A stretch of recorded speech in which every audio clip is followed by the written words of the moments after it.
Hello guys, we are back with our next lecture. In this lecture, let us go through the next concept, that is a self-starting counter and free running counters. Okay, so first let us go through self-starting counters.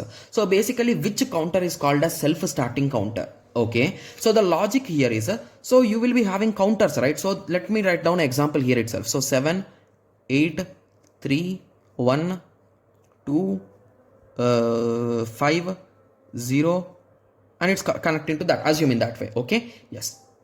So when a counter is called as self-starting counter is, so start at any position, guys. Okay, you might start at 7, you might start at 8, you might start at 3, you might start at 1, you might start at 2, you might start at 5, you might start at 0. But the only condition is, at after some particular time, you should end up at the same loop which you are rotating.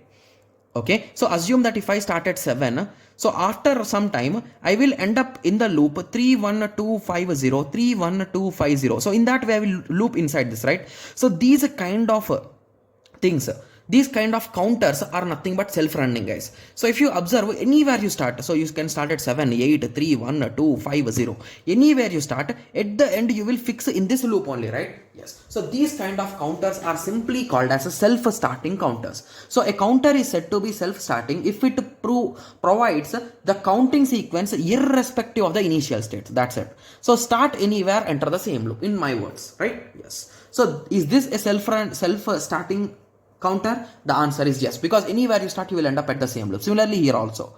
But when it comes to here, if you assume this as a full counter, so basically there is one counter 0 to 2 and 2 to 1, and one counter 1 to 3, 3 to 1. So here if I start at 0, I will end up in this loop. If I start at 1, I will end up in this loop. So this is not a self-starting counter. Got it? Yes. Okay. And the next small topic is a free running counter. Okay. So what exactly free running counter says is, so it might start anywhere, but the loop should contain each and everything.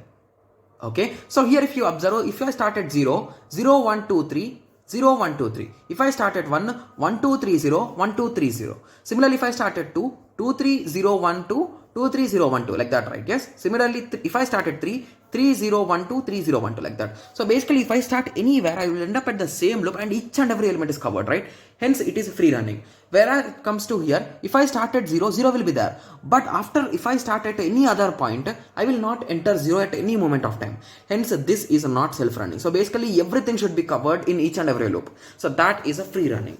Okay, yes. So now I hope everyone got some basic idea, right, about self-starting counter and free running counter. Okay, yes. So in the next lecture, let us go through the concept of registers, guys. Okay, yes. So let us meet in the next lecture. Thank you. Thanks for watching. Like, share and subscribe for more awesome videos like this. Thank you.